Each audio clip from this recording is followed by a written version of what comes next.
नमस्कार, स्वराज रेसिपीमध्ये तुमचं स्वागत आहे।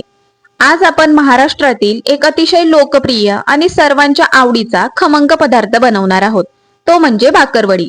घरच्या घरी अगदी हलवाई स्टाईल खुसखुशीत व स्वादिष्ट भाकरवडी कशी बनवायची हे आजच्या व्हिडिओमध्ये सांगणार आहे। तुमची भाकरवडी तळताना फुटते का किंवा कुरकुरीत न होता मऊ पडते का? भाकरवडी बनवताना पीठ कसं मळायचं, सारण किती भरायचे, रोल किती घट्ट करायचा आणि तळताना कोणत्या चुका टाळायच्या, या सगळ्या गोष्टी स्टेप बाय स्टेप आणि खूप साऱ्या टिप्स आजच्या व्हिडिओमध्ये पाहणार आहोत। चला तर मग लगेचच रेसिपीला सुरुवात करूया। सर्वप्रथम भाकरवडीचे पीठ मळण्यासाठी एका ताटामध्ये 2 वाट्या मैदा घ्यायचा, तसेच अर्धी वाटी बेसन पीठ घ्यायचे। आता यामध्ये 1 चमचा ओवा हातावर कुस्करून टाकायचा व चवीपुरते मीठ टाकून चमच्याने सगळे साहित्य चांगले मिक्स करून घ्यायचे। 2 वाटी मैद्यासाठी यामध्ये अर्धी वाटी कडकडीत गरम केलेले तेल टाकायचे व मैद्यामध्ये चांगले मिक्स करून घ्यायचे। तेल व्यवस्थित मिक्स करायचे व या कोरड्या पिठाचा हातामध्ये असा गोळा बनवून पाहायचा। गोळा व्यवस्थित बनत आहे याचा अर्थ तेलाचे प्रमाण अगदी योग्य आहे। योग्य प्रमाणात तेलाचे मोहन घातल्यामुळे भाकरवडी अधिक खुसखुशीत होते। आता या पिठात थोडे थोडे पाणी टाकून हे पीठ चांगले मळून घ्यायचे व याचा गोळा बनवून घ्यायचा। हे पीठ जास्त घट्ट किंवा जास्त मऊ मळायचे नाही। चपाती बनवण्यासाठी जसे पीठ मळतात अगदी तसेच पीठ मळून घ्यायचे। आता यावर झाकण ठेवून 15 ते 20 मिनिटे झाकून ठेवायचे, त्यामुळे पीठ छान मुरते आणि लाटायलाही सोपे जाते। तोपर्यंत भाकरवडीचे सारण बनवायला घ्यायचे। तर त्यासाठी एका छोट्या कढईमध्ये 2 चमचे धने, 2 चमचे कच्ची बडीशेप, 1 चमचा जिरे व 2 चमचे पांढरे तीळ असे सर्व मसाले एकत्र करून मंद आचेवर हलकेसे भाजून घ्यायचे। त्यामुळे सारणाची चव आणि सुगंध आणखी छान होतो। मसाले भाजून झाल्यावर यामध्ये 1 वाटी खिसलेलं खोबरं टाकून मसाल्यामध्ये हलकेसे भाजून घ्यायचे। सगळे मसाले व्यवस्थित भाजून झाल्यावर यामध्ये अर्धा चमचा हळद, 1 चमचा लाल तिखट व 1 चमचा गरम मसाला टाकून या भाजलेल्या मसाल्यांमध्ये चांगले मिक्स करून घ्यायचे। तसेच चवीपुरते मीठ टाकून पुन्हा एकदा मसाल्यांमध्ये मिक्स करून घ्यायचे। थंड झाल्यावर हे सगळं साहित्य मिक्सरच्या भांड्यामध्ये काढून घ्यायचे व झाकण लावून जाडसर वाटून घ्यायचे। तसेच यामध्ये 1 चमचा साखर टाकून पुन्हा एकदा थोडेसे मिक्सरला फिरवून घ्यायचे। भाकरवडीचे सारण बनवून तयार आहे। तसेच पीठ सुद्धा छान मुरले आहे। आता 1 ते 2 मिनिटे हा पिठाचा गोळा चांगला मळून घ्यायचा व मऊ करून घ्यायचा। आता या पिठाचे समान असे 3 भाग करायचे व एक एक गोळा घेऊन चपाती सारखे याला लाटून घ्यायचे। ही पोळी अगदी जाड किंवा पातळ लाटायची नाही। ज्याप्रमाणे चपाती लाटली जाते तशीच ही पोळी लाटून घ्यायची। आता याच्या दोन्ही बाजूच्या कडा सुरीने कट करून घ्यायच्या व अशा पद्धतीने ही पोळी ठेवायची। रेक्टँगल शेप मध्ये ही पोळी तयार झाली आहे। आता यावर चिंच गुळाची चटणी टाकून सगळ्या पोळीला व्यवस्थित लावून घ्यायची। फक्त पोळीच्या वरच्या कडेला चटणी लावायची नाही, त्याचे कारण पुढे समजेलच। आता तयार केलेले सारण पोळीवर टाकून सर्व बाजूंना समान पसरवून घ्यायचे। सारण जास्त टाकायचे नाही, नाहीतर तळताना भाकरवडी फुटू शकते।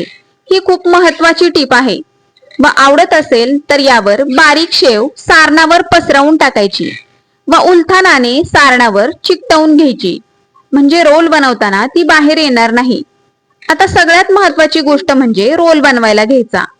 पोळीची खालची बाजू पकडून याचा घट्टसर असा रोल बनवून घ्यायचा व ज्या भागावर सारण भरलेलं नाही त्यावर बोटाने पाणी लावून घ्यायचे व रोलला चिकटवून घ्यायचे, म्हणजे रोल चांगला घट्ट बनेल व सुटणारही नाही। पाणी लावून चिकटवणे ही खूप महत्वाची टिप आहे, नक्की लक्षात ठेवा। आता रोल तयार झाल्यावर हाताने असे एकसारखे करून घ्यायचे। रोल जितका घट्ट असेल तितकी भाकरवडी सुंदर आकारात तयार होते। रोल तयार झाल्यावर सुरुवातीला सुरीने याच्या कडा कापून घ्यायच्या, त्यानंतर हलक्या हाताने याचे समान आकारात तुकडे कापून घ्यायचे। लहान मोठ्या आवडत असेल त्या आकारामध्ये याचे एकसारखे तुकडे कापून घ्यायचे व एक एक भाकरवडी घेऊन हाताने अशी प्रेस करून घ्यायची, म्हणजे ही भाकरवडी एकदम घट्ट राहते। तळताना त्यातले सारण बाहेर येत नाही।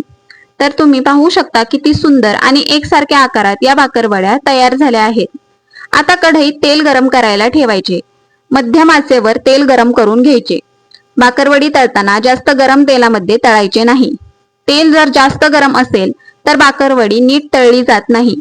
कुरकुरीत न होता मऊ पडते व आतून कच्ची राहते. त्यामुळे तेल जास्त गरम नसावे. ही टीप नक्की लक्षात ठेवा. पिठाचा थोडा तुकडा तेलामध्ये सोडून पाहायचे तेल किती गरम झाले आहे. तुकडा तळून लगेच वर येत नाही म्हणजे तेल जास्त गरम नाही. आता सगळ्या भाकरवड्या एका प्लेटमध्ये काढून घ्यायच्या म्हणजे तेलात सोडायला सोपे जाते. आता एक एक भाकरवडी तेलामध्ये अलगद सोडायची. एका वेळेला एकदम जास्त भाकरवड्या सोडायच्या नाहीत, त्यामुळे त्या नीट तळता येत नाहीत. कढईत व्यवस्थित तळता येतील एवढ्याच भाकरवड्या सोडायच्या. आता तळायला जास्त घाई करायची नाही. लो टू मीडियम फ्लेमवर या भाकरवड्या सोनेरी रंग येईपर्यंत तळून घ्यायच्या. त्यामुळे त्या बाहेरून कुरकुरीत आणि आतून व्यवस्थित शिजतात. तर तुम्ही पाहू शकता किती सुंदर रंग आला आहे भाकरवडीला. आता एका प्लेटमध्ये भाकरवड्या काढून घ्यायच्या. बाकीच्या भाकरवड्या तळताना गॅस बंद करायचा, कारण तेल जास्त गरम झाले आहे. गॅस बंद करून बाकीच्या भाकरवड्या तळण्यासाठी तेलामध्ये सोडायच्या. आता गॅस ऑन करून लो टू मीडियम फ्लेमवर तळून घ्यायच्या. अशा प्रकारे सगळ्या भाकरवड्या तळून झाल्या आहेत. खूप छान सुगंध येत आहे या भाकरवड्यांचा व किती सुंदर तयार झाल्या आहेत. तळताना अजिबात फुटल्या नाहीत. खूपच कुरकुरीत आणि खुसखुशीत झाल्या आहेत. अजिबात मऊ पडल्या नाहीत. सांगितलेल्या टिप्स वापरून जर या पद्धतीने भाकरवड्या बनवल्या तर बाहेरून आणायची गरजच नाही. घरच्या घरी अगदी चविष्ट भाकरवड्या बनवून तयार होतात. पूर्ण थंड झाल्यावर हवाबंद डब्यात जर भरून ठेवल्या तर त्या अनेक दिवस कुरकुरीत राहतात. गरमागरम चहा सोबत किंवा इतर वेळेला किंवा प्रवासात खाण्यासाठी हा पदार्थ खूपच छान लागतो. त्यामुळे नक्की बनवून पहा. रेसिपी आवडली असेल तर व्हिडिओला लाईक करा, शेअर करा व चॅनेलला सबस्क्राईब करा, म्हणजे अजून नवनवीन रेसिपीज तुम्हाला पाहता येतील. अशाच पारंपरिक, सोप्या व चविष्ट रेसिपी पाहण्यासाठी पाहत रहा स्वराज रेसिपी. तोपर्यंत धन्यवाद.